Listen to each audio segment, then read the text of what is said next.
Emneopgave omkring renteregning og annuitetsregning. Jeg fik til opgave, at jeg skulle redegøre for, hvilke sammenhæng der er relevant at anvende henholdsvis renteregning og annuitetsregning.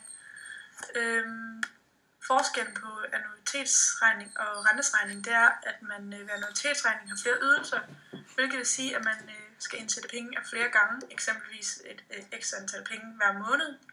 Og ved renteregning indsætter man kun pengene én gang, hvilket vil sige, at man indsætter hele beløbet på én gang inden for et vis antal år eller måneder. Så fik jeg også til opgave, at jeg skulle finde praktiske eksempler fra hverdagen, hvor anvendelse af renteregning og annuitetsregning er relevante. Og man kan eventuelt bruge renteregning til lån af en bil, hvis man gerne vil låne 20.000 kroner, og banken har en rente på 5%. Når der tilskrives rente til en kapital eller gæld på 20.000 kroner med renten på 5% per termin, ser regnestykket således ud, hvis man bruger formlen, som jeg har stående her, som man nok godt kan genkende for den eksponentielle funktion, så kommer stykket til at se sådan her ud, som jeg har lavet nederst på siden. Og det er så det tal, man skal betale inden for de 5 år, som terminen den lyder på.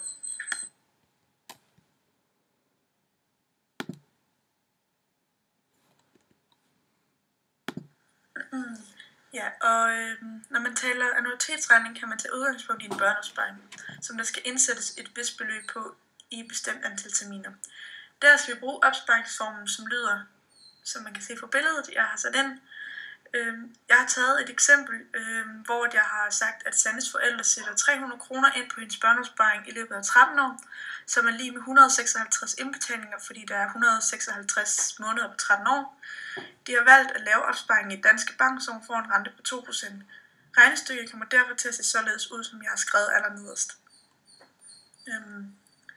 Og hvis man regner det ud, så kan man så finde ud af, at når Sanne hun får sin børneopsparing med renter, så får hun 314.395 kroner, 80, når hun så får udbetalt sin børneopsparing.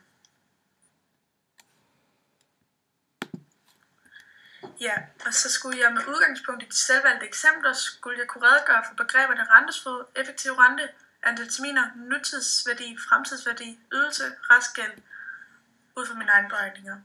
Og der har jeg så skrevet, at ved rentefoden, fordi at rentefoden det er egentlig bare, hvis det stod i decimaltal, så skulle man bare omregne det til procent, hvilket vil sige, at der har henholdsvis 2% og 5% op i mine eksempler. Og så ned til effektiv rente. For at finde den, der bliver man nødt til at tage renten igennem det ekstra antal år, altså hvis den stiger eller falder. Og så bliver man nødt til at bruge den eksponentielle funktion, men eftersom vi kun har en rente i eksemplerne for oven, så er den effektive rente på igen 5% eller 2%.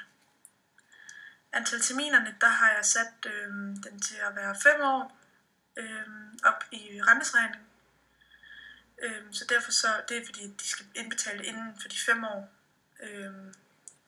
Ja, og nutidsværdien af det beløb, de gerne vil låne, altså i det her tilfælde 20.000 kroner, de gerne vil låne, og hvis det havde været annuitetsregning, så havde det så været de 300 kroner, for det var det, de havde indbetalt.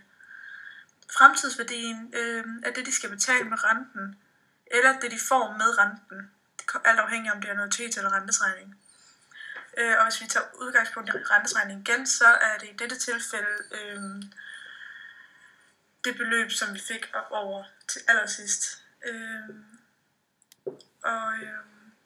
Ja, nu skal lige. Så har vi ydelsen og restgælden. Det har man kun ved annuitetslån, fordi at ved ydelsen, der har man et fast beløb, som Jannes forældre sætter ind på hendes konto hver måned, som så var de 300 kroner. Det kunne også have været 100 kroner, de har sat ind hver måned. Altså det havde bare været noget, de har sat ind hver måned. Det vil så sige ydelsen. Restgælden er, at hvis man betaler sin gæld altså ud før at terminen udløber, altså hvis nu du har en gæld på 50.000 kroner, du skal have betalt inden for 5 år, og du så allerede ved de 3 år kan betale gælden ud, så betaler du så resten af din gæld, hvilket vil sige restgælden.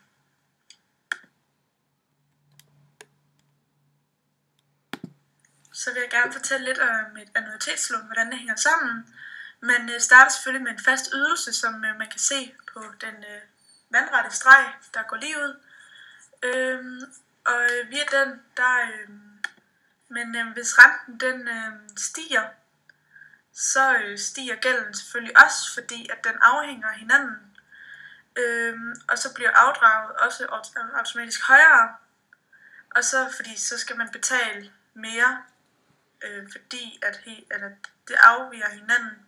Fordi at hvis renten stiger, så skal man selvfølgelig også betale mere, fordi den er blevet højere. Men det kan selvfølgelig også gå den anden vej hen. Hvis den nu falder, så falder gælden også, og så falder afdraget også. Ja.